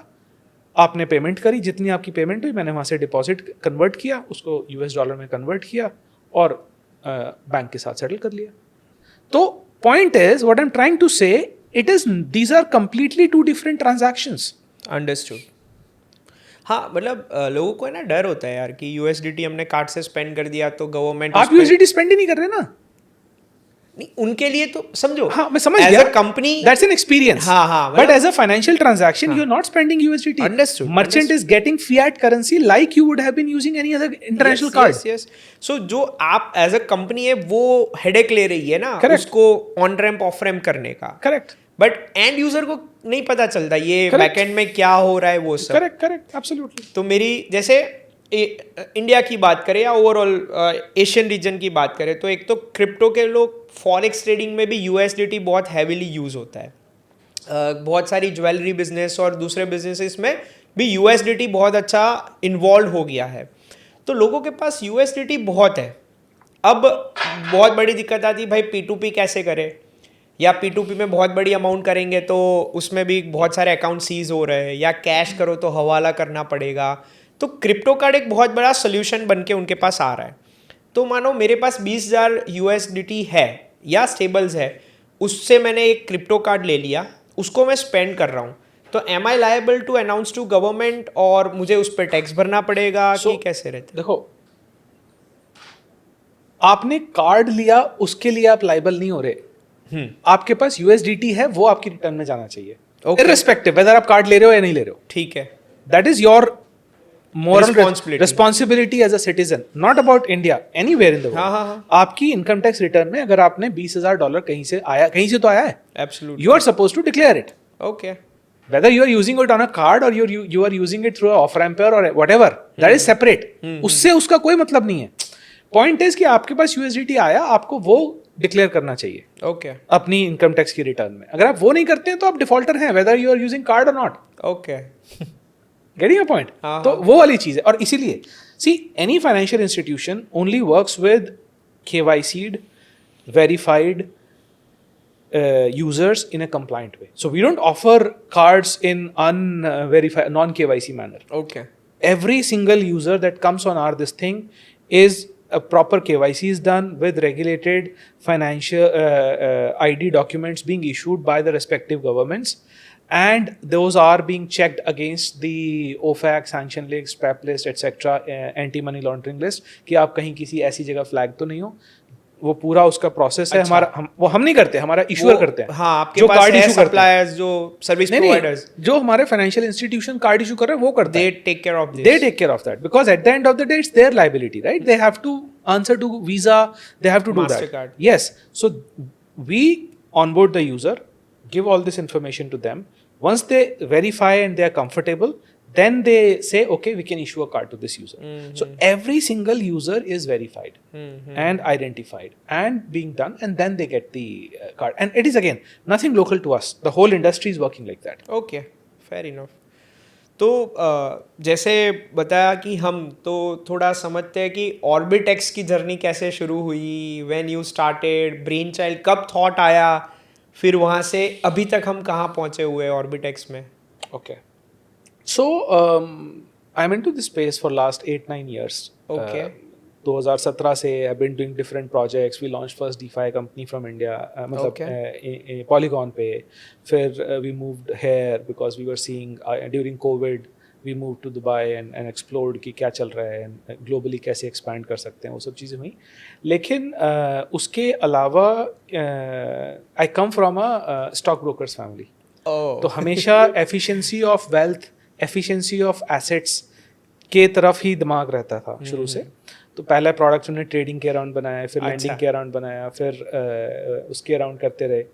तो इवेंचुअली लास्ट ईयर हमने स्टार्ट किया इस पे काम करना. 24 जनवरी की बात है एक्चुअली. ओके. तो उस टाइम पे हम बात कर रहे थे, टोकनाइज रियल एस्टेट को देख रहे थे. ओके. वहाँ से देखना स्टार्ट किया. तो because one phenomena I realized कि the whole world wants to invest in Dubai. What is the easiest way to get that done?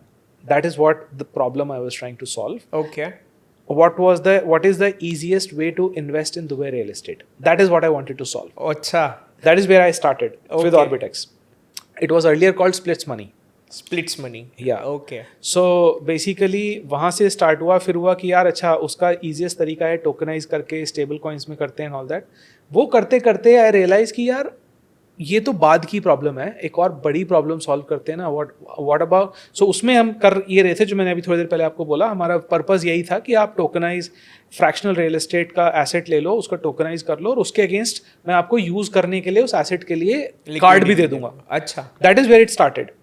तो देन वी रियलाइज कि यार एक मिनट, ये सब बाद में करते हैं, उससे बड़ी प्रॉब्लम तो ये है कि कार्ड को स्टेबल कॉइन के अगेंस्ट कर देते हैं. हाँ, सबसे पहले वो बेसिक मतलब नहीं है लोगों के एग्जैक्टली, पास। तो वही प्रॉब्लम नहीं है. तो फिर हमने कहा ठीक है, इसको चेंज करते हैं. सो पहले का नाम इसलिए स्प्लिट्स मनी था उस विजन के साथ. Okay. फिर हमने कहा यार नहीं, कुछ और इसका we should rechange it because the fundamental problem that around these stable coins needs to be solved. Only then all these tokenized gold, tokenized real estate thing will flow properly. Okay. So वो वाली चीज थी कि हम वो वाली problem को भी सॉल्व करने से पहले जो आगे जो एक्चुअली लिक्विडिटी की फ्लोइंग है इन द रियल वर्ल्ड, उसको पहले सॉल्व करें कि how the DeFi liquidity can come into real world.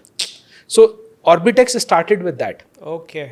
Right? कि we should be able to enable liquidity of DeFi into real world. That is still today is the motto, Okay. right? To bring in the DeFi liquidity in real world. That is the core objective. Card is just one product under that banner. Okay. So, क्योंकि DeFi is something that is going to become the core engine behind banking 3.0.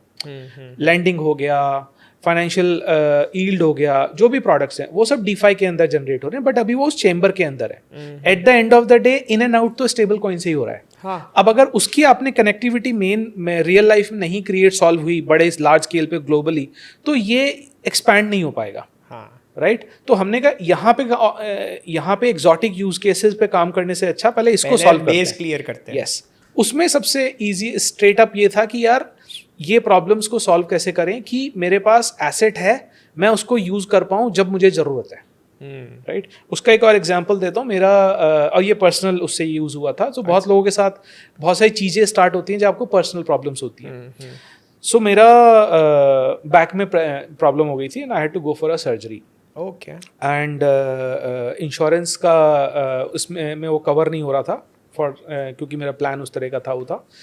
तो मेरे को immediately next day morning 1 lakh दिरहम जमा करना था hospital में. अब दैट वाज फ्राइडे इवनिंग. अब फ्राइडे को अगर मैं ऑफ रैम्प कराऊंगा कहीं से, मेरे पास स्टेबल कॉइन है, मतलब majority of my wealth is also in crypto. अब स्टेबल कॉइन USDT को अगर मैं ऑफ रैम्प भी कराने चाहूंगा तो फ्राइडे शाम को तो नहीं होने वाला, मंडे शाम तक आएगा. So at the end of the day फिर वही हुआ, किसी फ्रेंड को फोन किया, यार तेरे पास 1 लाख पड़े हैं, किसी ने बोला 20,000 पड़े हैं, किसी ने बोला 40,000 पड़े हैं. तो ऐसे कर करके फ्रेंड से पैसे मंगाए और फिर वो किया. And that was like, yeah, this should not be that complicated. So this should be solvable. And that is where I was like, leave everything aside. Let's first crack this up. And that's when I started looking, and there are only 2-3 main players in the world who are enabling this. So we reached out to one of them, and then that's how the journey of Orbitex started. Okay.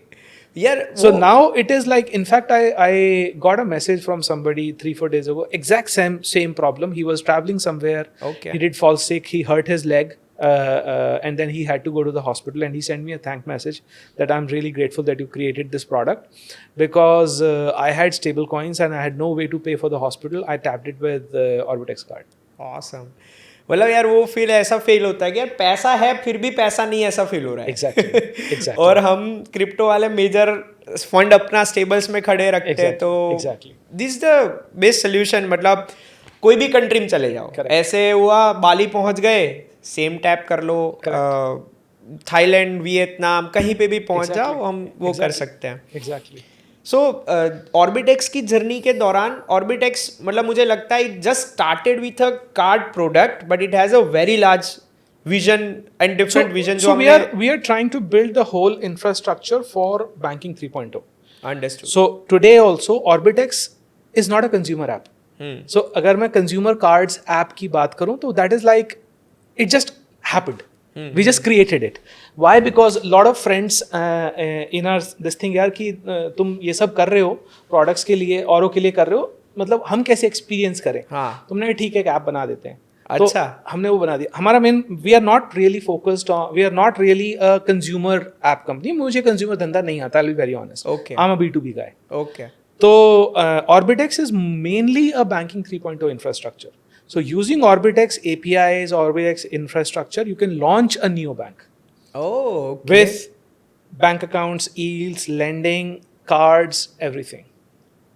तो हमारे That's what काफी we are. Client को चाहिए होता है, हम उस पे बात करते हैं. वो अलग बात है, but हाँ, that is what Orbitex is. So Understood. we're coming up with our new website as well and all that, Okay. because that's what I realize the perception has happened. But yeah, Orbitex consumer app is there. Yes, today also it is one of the best onboarding experience that people have come back and told us, Okay. compared to a lot of other I'm not comparing other crypto cards. There are beautiful cards, but I'm saying in traditional fintech apps से comparison में बहुत अपना different, काफी limited वो है, easy हो रहा है. हाँ. सो मतलब हमारा भी है, और जितने भी क्रिप्टो कार्ड्स अभी आ भी रहे हैं उन सब का बहुत सिंपल एक्सपीरियंस है, जो कि Web3 वाले लोगों को और अच्छा इजी लगता है, क्योंकि नॉर्मली Web3 में यूएक्स बहुत कॉम्प्लिकेटेड होता है. सबसे कॉम्प्लिकेटेड, वॉलेट कनेक्ट करो, फिर ये करो, वो करो. एग्जैक्टली. तो वो वाली बात है. तो द आइडिया वाज कि ठीक है, उससे स्टार्ट करते हैं. सो हमारा मेन बिजनेस वही है कि कोई भी कम्युनिटी ओनर अगर अपनी कम्युनिटी के लिए कार्ड लॉन्च करना चाहता है विद ऐप, तो हम उसको करके देते हैं as a infrastructure. So we help people launch a new bank और basically new banking services, plus somebody already has a product and they want to create embedded banking for their users. For example, there are these community driven social media platforms which are coming. They want to create embedded banking for the creators. Okay. So that's where we come in. Then there are even existing fintechs are talking to us for embedding the stablecoin settlement layer that we have written for उनके cards तो हैं, but stable coin accept करके settlement करने का system नहीं है ना, तो वो हम, so they are coming with for us. So that's how it's getting very interesting. So we are more into B2B. Yes. And B2B2C. That way. Okay. So across all the cards that we have issued across all different brands, we have like 6-7 different programs running under on Orbitex itself. So आप market में जाओगे तो 6 मिलेंगे, but पीछे वो हमारे साथ ही चलता है. अच्छा, समझ गए. तो इसके बारे में बताते टाइम पे आपने बताया you are into Web3 since long? Almost 8-9 years now. 8-9 years. तो 2016 से. सो सबसे पहला एक्सपोजर कैसे क्रिप्टो में आया था? Oh, that's very interesting. Okay, so I was exposed to crypto in 2011. 2011, 14 years. Yes. Okay. But I did not enter, so मैं तब बोलता नहीं हूँ कि मैं तब से हूँ. But technically मैंने अपना पहला बिटकॉइन $25 पे खरीदा था. Oh. तो वो भी कैसे खरीदा था मैं बताता हूँ. मेरा फ्रेंड है चाइना में, आज भी बहुत अच्छा फ्रेंड है वो. बिटमार्ट एक्सचेंज का नाम सुना है? बिल्कुल. He was one of the co-founders and CTO of Bitmart. ओह अच्छा. ठीक है. और उससे पहले he ran lot of mining rigs and all those things in China. तो he is a very good friend of mine since 2006. Okay. तो he is hardcore techie. Okay. And I'm a hardcore business person. So he used to work at one of my clients. I was into consulting. Okay. तो 2011 में very sweet kid. He took me for lunch and he was like यार मेरे को तुझे In कुछ China? हाँ, in China. मैं I was in China. I used to travel. तो 2011 में वो मुझे लंच पे ले गया. He was like यार मेरे को तुझे कुछ एक बहुत नया कॉन्सेप्ट समझाना है. मुझे पता है अगर तेरे को समझ में आ गया तो तू कुछ धंधा बना लेगा इसके. अच्छा. I said okay, क्या है बता. तो ले गया. He tried to explain in a proper detailed manner, full on ये hash ये वो. I was like Kevin, I'm liking the lunch more. So I enjoyed food. I ate and then I was enjoying the scenery, but I did not understood anything. Okay. He took me like countryside in China. Okay. We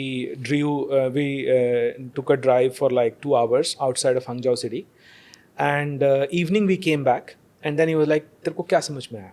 तो मैंने कहा देख यार ऐसा है, तूने जो कुछ समझाया मुझे समझ तो आया नहीं, बट ठीक है तू दोस्त है मेरा, तो मैं तेरे को ना एक काम करता हूँ. उस टाइम पे 2011 में मैंने कहा मैं तेरे को 1 लाख रुपए देता हूँ, ठीक है, तुझे जो करना है कर ले, मेरे को समझ नहीं आया बट मैं यही सोचूंगा कि तू दोस्त है, तेरे को दे दिया मैंने, तुझे जो करना है कर ले, इन्वेस्ट करना है जो करना है देख ले. उस टाइम पे 1 लाख रुपए काफ़ी होते थे क्योंकि $US भी 45 का होता था, 40-42 का होता था उस टाइम, और अपन भी उतना ही कमाते थे उस टाइम पे. तो $1 लाख उसको दे दिए. अब ही वाज लाइक ठीक है, तो उसने मेरे लिए बिटकॉइन खरीदा. ओके. और 2013 की बात है. वो पैसे मेरे को उसने बोला कि भाई तेरे पैसे जो है वो 2,25,000 हो गए, अब तेरे को क्या करना है. ठीक है. अब यार स्टॉक मार्केट फैमिली से आया हूँ, 200% का वो तो बहुत रिटर्न एक साल में, मतलब 100% का रिटर्न एक साल में तो थोड़ा सा मतलब. अक्टूबर 11 की बात है या 12 नवंबर 2012 या 13 जनवरी के आसपास उसने मेरे को बोला. मैंने कहा भाई तू मेरा सामान बेच दे, मेरे को पैसे दे दे, मैं चाइना आ रहा हूँ, मेरे को दे दियो. तो उसने दिए, वो 1 लाख रुपए उससे मैंने लिए. 1 लाख जो ओरिजिनल था वो निकाल लिया, जो 1 लाख था वो हम शंघाई में जाके खर्च के आ गए। अच्छा लिटरली मैं यही किया मैंने। अच्छा ठीक है, फास्ट फॉरवर्ड उसके बाद 14 में मार्केट नीचे आया, 13-14 के बाद जो क्रैश हुआ था बिटकॉइन का एकदम से, तो उसने मेरे को रीच आउट किया कि यार मेरी जॉब लगवा दे, मेरा जो बिजनेस था माइनिंग का वो ख़त्म हो गया ये वो। फिर उसकी जॉब उसने दोबारा से शुरू करी। बट वही है, एक बार आपको क्रिप्टो का कीड़ा काट लेता है, आप नहीं वापस ट्रेडिशनल बिजनेस में जा नहीं पाते, कर सकते। तो 6 महीने उसने काम किया, 14 में फिर वो वहाँ से निकल गया। Then he started working with lot of things and different projects he kept on doing. Then 17 में he started working with BitMart also, okay तो वहाँ पे भी उसने काफ़ी काम किया। फिर then he took an exit from that, now he is into research and lot of other things. उसके साथ मैंने 2018 में बुक भी लिखी थी अमेजोन पे, तो हम वही बात कर रहे थे। मैंने कहा केविन, जो तू मेरे को नहीं समझा पाया, बहुत लोग ऐसे हैं जो नहीं समझ पाते, तो हम इसको नॉन टेक्निकल लैंग्वेज में लिखते हैं। ठीक है। तो 2017 के एंड में हाँ sorry, coming back to this, तो एंट्री कैसे हुई? 17 के बिगनिंग में, 16 के एंड में, जब बिटकॉइन का शोर मच रहा था, सब कुछ हो रहा था, बाइनेंस की बात आया था 17 के मिड में, उससे पहले ICOs, इथीरियम, ये सब स्टोरी शुरू हो गई थी। तो मैंने उसको फ़ोन किया, बीच में हमारी नॉर्मल हाई हेलो होती थी, बट क्रिप्टो के बारे में कोई बात नहीं होती थी। हाँ, तो 17 के बिगनिंग में मैंने उसको फ़ोन किया। मैंने कहा यार केविन, तू 5-6 साल पहले मुझे कुछ क्रिप्टो बिटकॉइन बता रहा था यार, क्या है, कुछ बता, क्या कर सकते हैं? तो ही वॉज लाइक, मैं ऐसे नहीं बताऊंगा, तुझे चाइना आना पड़ेगा। आई वाज लाइक ठीक है, मैं चाइना आता हूँ। तो मैं गया, शंघाई में होटल में रुका हुआ था मैं। This was such a thing and I am still grateful to that guy. He literally bought a white board okay and a pack of markers. Pack of markers, ठीक है, वो लेके वो शंघाई आया मेरे होटल में। ही spent 3 days with me okay and he explained to me every single thing I know about blockchain. Every single thing with markers, board, क्या है। तब तक इथेरियम भी आ गया था, स्मार्ट कॉन्ट्रैक्ट्स भी आने लगे थे, ICOs भी आने लगे थे। तो वहाँ से मेरी जर्नी शुरू हुई। तो वहाँ पे मैंने अपना पहला इथेरियम भी ऐसे ही कुछ $30-32 पे खरीदा था। ओके या Interesting, दैट्स यार। Why it happened. केविन का बहुत बड़ा रोल है टू इंट्रोड्यूस दिस।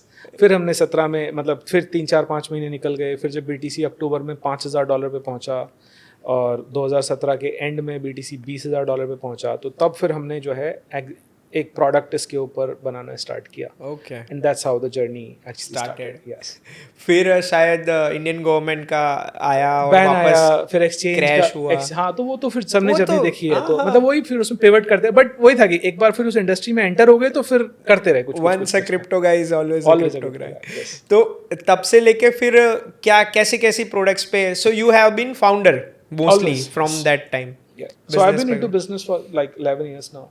ओके या उससे पहले भी करते थे। सो 2011 में मैंने इंडिया में E-cigarettes लॉन्च करी थी। ई सिगरेट्स वेप जिसको आज बोलते हैं। हाँ हाँ हाँ हाँ, तो 11 में एक छोटा सा स्टार्टअप किया था। फिर 14 में वो सेल कर दिया था ओके एट पार। उस पर कोई खास प्रॉफिट नहीं बना। फिर उसके बाद कंसल्टिंग करते रहा and then I started this 17-18 में। We created a trading tool aggregating all the exchanges and all those things. उस टाइम पे सारे टोकन सारे एक्सचेंज पे नहीं होते थे। हाँ तो हमने बाइनेंस, KuCoin, CoinDCX, OKX सब किया। बाइनेंस के पहले ब्रोकर पार्टनर थे हम इंडिया में, where we onboarded lot of users and give to Binance and all those things happened. फिर DeFi में कुछ करते रहे, लेंडिंग प्रोटोकॉल बनाया, वहाँ पे चले। फिर उसके बाद डेक्स के साथ कंसल्टिंग करी, तो बहुत सारी चीज़ें करते रहे। एंड देन फिर 24 बिगनिंग में ये स्टार्ट किया। jumped into Orbitex. Okay. So I've always been a stablecoin evangelist because मेरा मानना यही है कि ब्लॉकचेन का 2 सबसे बड़े यूज केसेस हैं जो मतलब सॉलिड PMF है। एक DeFi और एक स्टेबल कॉइन्स, ओके और दोनों आपस में इंटररिलेटेड है। हाँ सो दैट्स हाउ इट इज। जैसे अभी एक नैरेटिव चलता है RWA, रियल वर्ल्ड एसेट। तो मैं सबको बोलता हूँ यार स्टेबल कॉइन्स सालों से RWA का सबसे बड़ा प्रूवन एग्जांपल है कि US डॉलर, अभी मैं USA ओन नहीं करता पर फिर भी I have a USDT। Correct. तो exactly. So real world assets मतलब ठीक है, लोगों के अपने एग्जॉटिक थॉट्स आते हैं और अच्छी बात है, एक्सपेरिमेंटेशन तभी होती है। बट हाँ, category is true, is there. RWA का आइसोलेशन में बहुत ज्यादा वो नहीं है। RWA is going to be intertwined with DeFi only, तभी उसकी वैल्यू निकल तो ही सेंस बनेगा। अभी जैसे मैं आपको एग्जांपल देता हूँ, एक global large company, we were talking and we were creating a use case for them. Okay. I wrote a white paper. I'll send you the link. You can put it in the podcast below. Sure. In 2018 we did that, जिसमें के what we discuss के एक बहुत बड़ा use case जो blockchain का हो सकता है, which is a form of tokenised deposits, was tokenising the credit period that large corporates give. Now what does that mean is, आज की तारीख में फाइनेंसिंग होती है. मान लो आप रिलायंस हो, मैंने आपको माल सप्लाई करा, आपने मुझे बोला भाई मैं आपको 90 दिन में पेमेंट दूंगा, राइट. अब ये एक और सप्लायर है आपका जिसने आपको 90 दिन पहले पैसा दिया था, माल दिया था, इसकी आपकी ड्यू डेट आ जा रही है, राइट. तो आपको इसको पैसे देने हैं, हाँ, राइट. लेकिन अब जो पैसे आपने इसको देने हैं और मेरे को लेकिन आज चाहिए, राइट. तो मैंने इसको बोला कि यार ऐसा कर, तेरे को रिलायंस से आज पैसे आ रहे हैं, मैं तेरा ये 90 डेज क्रेडिट का खरीद लेता हूँ और मेरे को पैसे आज चाहिए, मैं तुझे इसके अगेंस्ट 2% दे दूंगा. अब अगर इस बंदे को आज पैसे नहीं चाहिए, ये बोलेगा ठीक है मेरे को कोई प्रॉब्लम नहीं, 2% मेरे लिए बन रहा है तो बन गया. यही इनवॉइस फैक्टरिंग कंपनीज करती हैं आज, राइट. लेकिन नाउ इमेजिन, जैसे ही रिलायंस ने अपने क्रेडिट पीरियड को टोकनाइज किया, मुझे फैक्टरिंग कंपनी चाहिए नहीं बीच में, फिर सीधा उसी को उठाओ. Exactly. So these are the kind of disruptions that are possible and which is in a top level thing. मतलब जो बड़ी कंपनीज कर रही है, शायद इससे आम आदमी के लाइफ में कुछ फर्क नहीं पड़ेगा, पर चीजें बहुत क्विक एंड यूजर के लिए, आम आदमी के लिए नहीं, एंड यूजर के लिए नहीं पड़ेगा. लेकिन जो आप ये समझो, वो सप्लायर इकोसिस्टम बहुत बड़ा है यार. एग्जैक्टली. तो वो भी आम आदमी है ना. हाँ. जो एक स्मॉल एंड मीडियम एंटरप्राइज चला रहा है बंदा, 1-2 करोड़ का टर्नओवर कर रहा है, उसको 90 दिन वेट करना पड़ रहा है. आज वो इनवॉइस फैक्टरिंग के लिए अपने रेवेन्यू का 6% देता है. ये करने से उसको 4% बचता है ना, सीधा सीधा. तो फर्क पड़ता है ना. एक रिलायंस जैसी कंपनी को कम से कम 3.5 लाख सप्लायर्स हैं उसके. फिर और वैसे बोला जाता है कि इंडिया का जीडीपी का अगर ऑक्सीजन समझे तो जो माइक्रो इकोनॉमी है, माइक्रो एग्जैक्टली, तो उनके लिए सबसे बड़ा पेन पॉइंट है क्रेडिट पीरियड. करेक्ट. क्योंकि लिक्विडिटी हाथ में नहीं होती है, व्हिच कैन बी सॉल्व. तो एक नेक्स्ट लेवल चीज हो जाती है. अब यही समझो, ये एक बार क्रेडिट पीरियड आ गए, राइट. नाउ ये क्रेडिट पीरियड्स को फाइनेंस करने के लिए आपने, I am just giving example, right, hypothetical, I am not sure कि ये इमीडिएटली हो रहा है. हुमा फाइनेंस बहुत लोग कर रहे हैं ये चीज इन सम क्रूड फॉर्म, बट 3 साल में आपको डेफिनेटली कोई बड़ा प्रोडक्ट इसके ऊपर दिख जाएगा. ओके. अब आप ये समझो कि क्रेडिट पीरियड्स रिलायंस ने इशू करना शुरू कर दिए, टाटा ने इशू करना शुरू कर दिए, और तुम्हारा क्या कहते हैं, बिरलास ने इशू करना शुरू कर दिए. 3 सबसे बड़े नाम लेते हैं, राइट. अब ये क्रेडिट पीरियड की फाइनेंसिंग मुझे एज अ सप्लायर चाहिए. इसके लिए इसके ऊपर एक डेक्स बन गया जिसमें लोगों ने लिक्विडिटी पूल दे रखा है. क्यों चाहिए मुझे फाइनेंस कंपनी? 0.2% के ऊपर मैं जाके अपना स्वैप करके ले आया, उस बंदे को 0.2% मिल गया, और वो कौन है? आम आदमी. So rather than finance company 4% पे बैंक से ले रही थी, और फिर वो आपको 6% पे दे रही थी, और बीच में 2% अपना भी कमा रहे थे, 4% बैंक भी कमा रहे थे, वो कॉस्ट कम हो गई 0.2%. यस. सो जिसको 0.2 चाहिए वो वहाँ पे लिक्विडिटी दे रहा है, और जिसको नहीं चाहिए वो पे कर रहा है. सिंपल. ग्रेट. मतलब ऐसे बहुत से डिसरप्शंस on the way है या हो रहे हैं. So people are talking, people are exploring this. And why? Because now stable coins are becoming a norm to be accepted, right? तो अभी एक हमारा प्रोडक्ट है एंटरप्राइज के लिए, where we give corporate bank accounts connected to your stable coin wallet. Oh, अच्छा. So instantly you can get it converted to US dollar and other native currencies, and can pay your employee salaries in native currencies if you have a stable coin as well, and otherwise as well. Okay. So that's like a corporate product. We don't do it for consumers as of now, but in corporate we give them a card connected to their stable coin, a bank account connected to their stable coin. Now, if you have all of this, and then behind finance is created by DeFi, you are getting the full service. Yes, almost banking through 3.0 हो गया. Exactly. Perfect. तो ये मतलब ऐसे तो बहुत से लोग होंगे जिनको ऐसे कॉर्पोरेट अकाउंट्स की जरूरत पड़ती है. मैं पर्सनली जानता हूँ कि कई टोकन्स के सॉल्यूशंस है जिनके पास स्टेबल्स है, एम्प्लॉयज को सैलरीज देनी है या लिस्टिंग्स में जाना है. ये अरे मैं कहता हूँ यार, that is a very small part, that is a problem created by Web3 for Web3. That's a different thing, right. पर तो उसका तो बहुत अलग चीज है. मैं बात कर रहा हूँ जहाँ पे it is touching the lives of people. So we have some people from countries like Brazil, countries like Mexico, countries like Philippines, जो लोग चाइना से इंपोर्ट करते हैं, उनको इंपोर्ट करके अपनी लोकल करेंसी में पे करके और वहाँ से लेने में बहुत प्रॉब्लम होती है. नाइजीरिया में किसी को इंपोर्ट करना है चाइना से या दुबई से माल, उसको बहुत प्रॉब्लम होती है. जो यहाँ दुबई के थ्रू ट्रेड करते हैं, नाइजीरिया से इंपोर्ट करते हैं और ऑस्ट्रेलिया में सप्लाई करते हैं, उनकी पेमेंट करने में उनको 2% लग जाता है. और time hassle. Yes. Big market. So, for next 1 year, as a individual Ankit या as a Orbitex founder, what's the goal next 1 year? क्या है आपके रोड मैप में? यार रोड मैप में यही है कि लाइक आई सेड, अभी ये जो हमने लेयर क्रिएट करी है इसको और स्ट्रेंथन कर रहे हैं, इसको और डाइवर्सिफाइड पार्टनर्स के साथ काम कर रहे हैं, so that this becomes more strong and with more capabilities, with more currencies, more countries, expansion and all, and then connecting it towards the DeFi part. So next 6 months is on streamlining all of this part, and then 2026 will be all about bundling it all together with DeFi. Okay, awesome. So tomorrow, like you want to buy a car, you just put up Bitcoin and you get funds in your AED account and go and buy a car. That car. That you can do today also by tapping. Uh-huh. But let's say you need a loan for that, so you will be able to on do the loan. Yeah. So there are already, by the way, there are already fixed interest rate based loans, Okay. right, against assets. So Bitcoin देके आप 6% पे loan आज ले सकते हो, हाँ. right? Stable coin में लेते हो लेकिन, राइट? पहले बिटकॉइन लोगे, फिर उसके बाद उस प्रोटोकॉल में डिपॉजिट करोगे, फिर वहाँ से स्टेबल कॉइन लोगे, फिर उसको जाओगे OKX पे, फिर वहाँ से बैंक अकाउंट में ट्रांसफर करोगे, फिर वो 3 दिन में आएगा. All that happens. So right now our objective is to streamline that piece and then connect it backwards with DeFi to unlock other use cases. Awesome. जो आपने DeFi में अल्टीमेट गोल बताया कि गोल्ड को टोकनाइज करके loan या real estate को, मुझे लगता है the day it will happen ना, the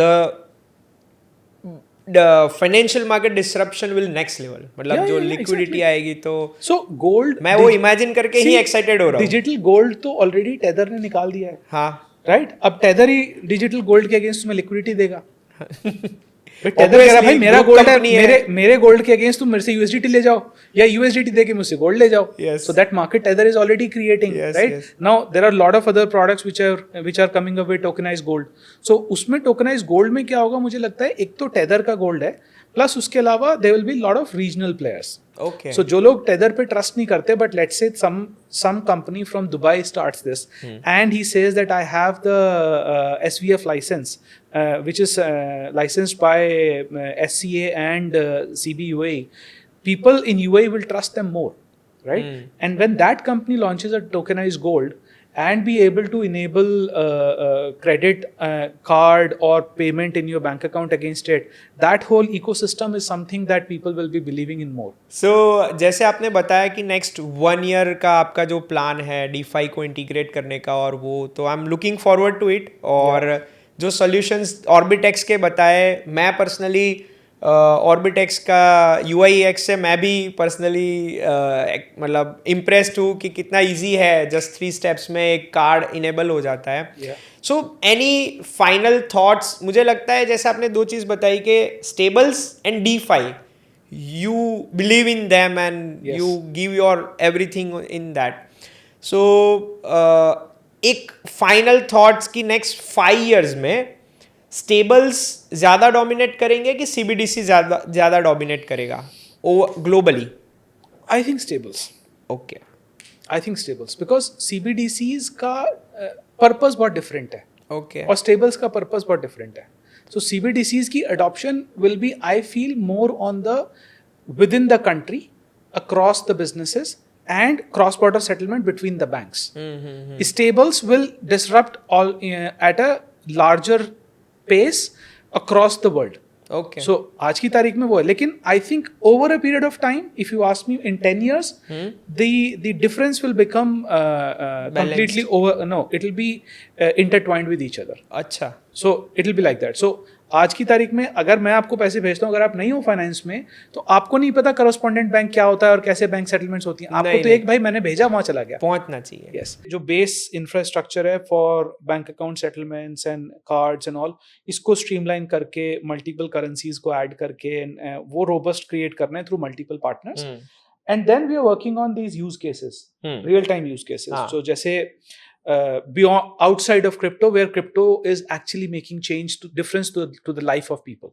So there is a university that we are working with in Europe, where they have a lot of students coming in from African and Latin countries, Argentina, Mexico, Nigeria, Now these students, they come to Europe, but then for their parents to send money to them when they are in Europe is a nightmare. Yes. Now, so we are working with this university to launch an app for their students, where the university will give them a Visa card, which will be connected to the stablecoin wallets, and an app for the parents where they can load the stable coins with local currency. So they will instantly load it. It will be remitted to the student's crypto wallet, and he will be able to spend it through the card. All of this happening within 5 minutes. Next level, क्योंकि India से भी बहुत बच्चे बाहर पढ़ने जाते हैं, so तो so उनको we are भी doing this as a pilot. Once that will happen in India also, you can with do some, for all Exactly. foreign going Yes. students. Exactly. क्योंकि मेरे जो कजिन्स या कोई जाते हैं तो सबसे बड़ा क्वेश्चन होता है वहां बैंक अकाउंट जाके खोले, अभी खोल दे, Exactly. पैसे अभी क्रेडिट करे, वहां Exactly. जाके करे. Exactly. सो ये Exactly. बहुत बड़ा कंसर्न है. Absolutely. So those are use cases. Then there are lot of expat workers. So if you are at a higher salary, you have better options, right? If you are earning like, let's say 10,000 dirham, 20,000 dirham, you'll have a different services, financial access. But if you are a blue collar worker and working as an expat into countries like Jordan, so I have spent a lot of time in garment manufacturing consulting. So I used to help them adopt technologies and all that. So I have access to a lot of such companies in Ethiopia, in Jordan, where they have a lot of expat worker labor. Now to these labor, even today in 2025, they have to go and stand in the queue on every first of the month to send money back to their families in Philippines, Indonesia, Nepal, Pakistan, etc. Right? And it costs them exorbitant amount of money. Now we are, and lot of these companies they get their money in US dollar because they export. Now for the company also it's an expense. Why? Because they convert US dollar into local currency. They pay these employees in local currency, and then these local currency people pay this again in Nepal. Now imagine from USD to all of this, so many hops and conversion costs. Mediator बहुत कमा रहे हैं. Conversion costs and time, right? Now imagine with this company, we open every employee a US dollar bank account, which has in and out with stable coins and with local settlement rails connected. So we are doing a project with the company and launching this thing for them. That they have like 30,000-40,000 employees who are labor, blue collar labor with them, and we are going to give them a US dollar bank account with stable coins connected, and the company with their US bank account will directly pay them in US dollars, so ACH to ACH, no foreign remittance, and they will be able to connect it to stable coins and send it to their local remittance companies quickly. Yes. Without more conversion charges. 10 minutes. Awesome. तो सही है. ऑर्बिटेक्स मतलब खाली आपको USDT spend करने के अलावा ऐसे रियल लाइफ प्रॉब्लम जो क्रॉस बॉर्डर सबसे बड़ा पेन पॉइंट है तो वो सॉल्व कर रहे हैं.